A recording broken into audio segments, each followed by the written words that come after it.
नमस्कार, स्वागत है आपका इतिहास की क्लास में। आज हम आपके लिए क्लास 11 का पाठ 2 लेकर आए हैं।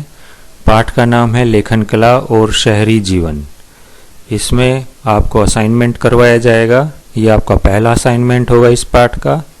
इसके बाद के वीडियो जो हम बनाएंगे उसमें आपको आगे और असाइनमेंट देंगे। तो शुरू करते हैं। यह असाइनमेंट कुल हमने 25 अंकों का बनाया है, जिसमें एक एक नंबर के 10 फिल इन द ब्लैंक्स बनाए हैं, रिक्त स्थान भरो बनाए हैं। ये काफ़ी इम्पोर्टेंट है। और उसके अलावा 3-3 नंबर के हमने 5 क्वेश्चन और दिए हैं। तो कुल 25 अंक का ये असाइनमेंट होगा। तो हम शुरू करते हैं। पहला, रिक्त स्थान भरिए। ए, शहरी जीवन की शुरुआत डैश में हुई थी। तो बच्चों, ये पाठ हमारा मेसोपोटामिया सभ्यता के बारे में है, जहाँ शहरी जीवन की शुरुआत सबसे पहले हुई। तो यहाँ हमारा उत्तर होगा शहरी जीवन की शुरुआत मेसोपोटामिया में हुई थी। बी, मेसोपोटामिया शब्द डैश भाषा का शब्द है। तो मेसोपोटामिया शब्द यूनानी भाषा का शब्द है। सी, मेसोपोटामिया 2 शब्दों डैश और डैश से मिलकर बना है। बच्चों, मेसोपोटामिया 2 शब्दों से मिलकर बना है, मेसोस और पोटेमोस। मेसोस का अर्थ है मध्य और पोटेमोस का अर्थ है नदी। तो मेसोपोटामिया मेसोस और पोटेमोस यानी 2 नदियों के बीच की भूमि। 2 नदियां कौन सी? दजला और फरात। इन 2 नदियों के बीच की भूमि मेसोपोटामिया कहलाई। तो डी, मेसोपोटामिया आजकल डैश गणराज्य का हिस्सा है। मेसोपोटामिया आजकल इराक देश का हिस्सा है। मतलब जहां आजकल इराक देश है, प्राचीन काल में यहीं मेसोपोटामिया की सभ्यता फली फूली। इराक जिसकी राजधानी बगदाद है। ई, मेसोपोटामिया प्रदेश की पहली ज्ञात भाषा डैश थी। तो मेसोपोटामिया सभ्यता की जो सबसे पहली भाषा थी वो सुमेरियन यानी कि सुमेरी थी। एफ, मेसोपोटामिया में खेती की शुरुआत डैश वर्ष पूर्व के बीच शुरू हुई। तो मेसोपोटामिया में खेतीबाड़ी की जो शुरुआत हुई वो लगभग 7000 ईसा पूर्व से 6000 ईसा पूर्व के बीच में शुरू हुई। जी, बाइबल के अनुसार जल प्लावन के बाद जीवन को सुरक्षित रखने के लिए ईश्वर ने किसे चुना? डैश को चुना। तो बाइबल में कहानी दी हुई है जिसमें जल प्रलय मतलब जल प्लावन का जिक्र है कि पृथ्वी पर बहुत सारा चारों तरफ पानी पानी आ गया था, बाढ़ जैसे हालात हो गए थे, बहुत भयंकर बारिश हुई थी। तो ईश्वर ने किसे चुना? तो ईश्वर ने नोवा नाम के एक व्यक्ति को चुना। एच, मेसोपोटामिया के प्राचीनतम नगरों का निर्माण डैश युग में हुआ। तो इसका उत्तर होगा कांस्य युग में हुआ, क्योंकि मेसोपोटामिया की जो सभ्यता थी वो कांस्य युगीन सभ्यता थी। कांसा, तांबा और टीन मतलब रांगा, इन 2 धातुओं से मिलकर बनाया जाता है। आई, मेसोपोटामिया में शहरीकरण की शुरुआत डैश ईसा पूर्व में हुई। इसका उत्तर होगा 3000 ईसा पूर्व। ये थे आपके रिक्त स्थान कुल 10 अंकों के लिए। अगले पेज पर चलते हैं। प्रश्न संख्या 2, ये 3 अंकों के लिए आपके असाइनमेंट में दिया गया है। मेसोपोटामिया सभ्यता में हुए भाषाओं के विकास पर प्रकाश डालिए। तो यहाँ हम कुल 3 भाषाओं के बारे में बताएंगे जिनका विकास मेसोपोटामिया सभ्यता में हुआ। सबसे पहले सुमेरियन, जो सबसे प्राचीन भाषा मानी जाती है मेसोपोटामिया की, उसका यहाँ विकास हुआ। दूसरे, लगभग 2400 ईसा पूर्व के आसपास अक्कदी लोग उस क्षेत्र में जाकर बस गए और उनकी भाषा का फिर वहाँ अधिक प्रचलन हो गया।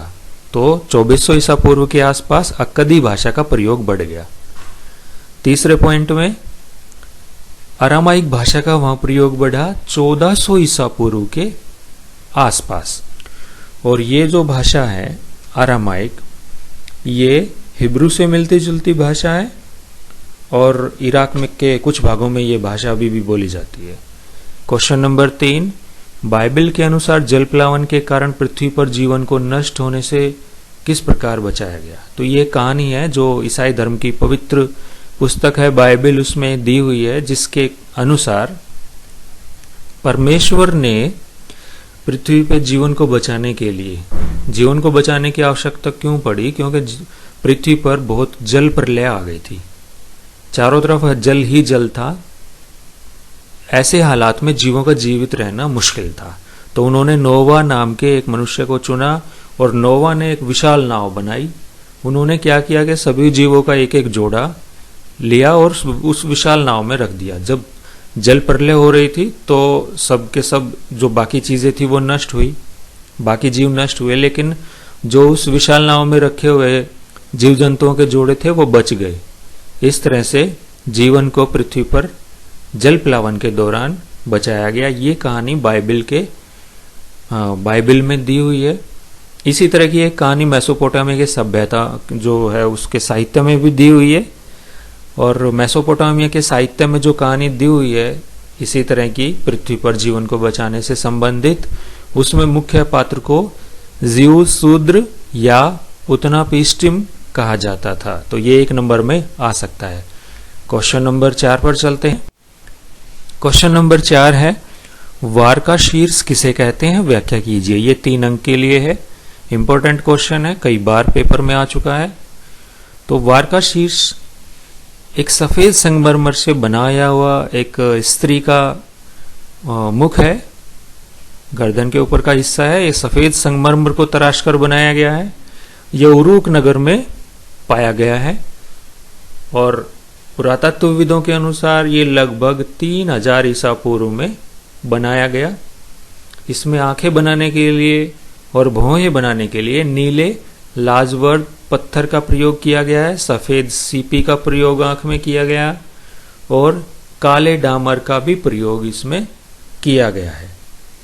इसके सिर के ऊपर अगर आप देखेंगे, जो आपका स्केच दिया हुआ है आपके स्क्रीन पर, तो सिर के ऊपर एक खांचा बना हुआ है, एक बीच में लाइन बनी हुई है। संभवतः ये वो लोग गहने पहनने के लिए प्रयोग करते होंगे, मतलब इस खांचे में वो गहने पहनते होंगे, शायद इसलिए ये मूर्ति में बनाया गया। इसकी एक विशेषता ये भी है कि ये बड़ी प्रसिद्ध मूर्ति है और मेसोपोटामिया सभ्यता का ये विश्व प्रसिद्ध नमूना है, प्रतीक है। 5वां क्वेश्चन, शहरी अर्थव्यवस्था में एक सामाजिक संगठन का होना जरूरी है। अपने उत्तर के पक्ष में तर्क दीजिए। बच्चों, शहरी अर्थव्यवस्था जो होती है उसमें बहुत सारी वस्तुओं का उत्पादन होता है, कच्चे माल का इस्तेमाल किया जाता है बड़े स्तर पे और बहुत सारे लोग उस काम को अलग अलग करते हैं। तो उसमें बहुत सारा जो कच्चा माल है उसको लाने के लिए बहुत सारे लोगों की जरूरत पड़ती है।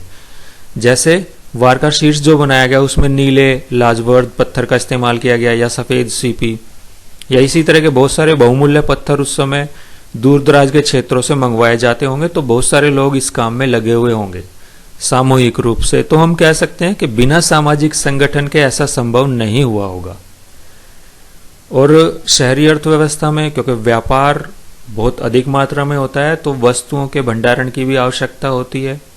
व्यापार जब बड़े स्तर पे होता है तो बहुत सारे लोगों की आवश्यकता पड़ती है और बिना सामाजिक संगठन के, मतलब बिना सामूहिक कार्य किए हुए ये संभव नहीं लगता है। शहरों की अर्थव्यवस्था में भोजन सामग्री गांव से आती है।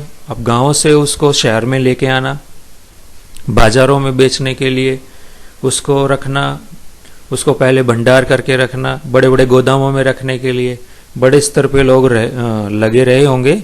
तो हम कह सकते हैं कि शहरी अर्थव्यवस्था में एक सामाजिक संगठन का होना जरूरी है, वरना वो शहरी अर्थव्यवस्था जीवित नहीं रह सकती है, क्योंकि वहाँ आर्थिक क्रियाएं विविध प्रकार की होती हैं और बिना सामाजिक संगठन के ये सब क्रियाएं संभव नहीं है। क्वेश्चन नंबर 6 पर चलते हैं। मेसोपोटामिया में खेती की शुरुआत कब हुई? दजला और फरात नदियों का मेसोपोटामिया के विकास में क्या योगदान था? ये इंपॉर्टेंट क्वेश्चन है। मेसोपोटामिया में खेती की जो शुरुआत हुई है वो लगभग 7000 ईसा पूर्व से 6000 ईसा पूर्व के बीच में हुई है और वहाँ खेती के लिए जो उपजाऊ मिट्टी थी वो दजला और फरात नदियाँ जब उत्तरी पहाड़ों से निकलती थी तो अपने साथ महीन मिट्टी के कण लाकर मैदानों में बिछा देती थी, जिससे वो मिट्टी बड़ी उपजाऊ हो गई थी खेतीबाड़ी के लिए। इसके अलावा दजला और फरात नदियों का खेतीबाड़ी में योगदान सिंचाई के लिए भी है। सिंचाई में दजला और फरात नदियों के पानी का इस्तेमाल किया जाता था और वहाँ गेहूं, जौ, मटर, मसूर की खेती की जाती थी। इसके अलावा इन नदियों में मछलियाँ भी पाली जाती थी। इसके अलावा क्योंकि मेसोपोटामिया में कई शहर थे, उरुक, मारी, व्यापार बहुत अधिक था, तो नदियों का जल परिवहन के लिए भी प्रयोग किया जाता था। नावों में बहुत सारे सामान रख के लोग एक नगर से दूसरे नगर आया जाया करते थे। इसलिए दजला और फरात नदियों का मेसोपोटामिया के विकास में बहुत अधिक योगदान है। यह असाइनमेंट आपका कुल 25 अंक का है, इसे कॉपी में भी लिख लेंगे। और अगले वीडियो में हम अगला असाइनमेंट लेकर आएंगे इसी पाठ का, कक्षा 11 पाठ 2, लेखन कला और शहरी जीवन। धन्यवाद।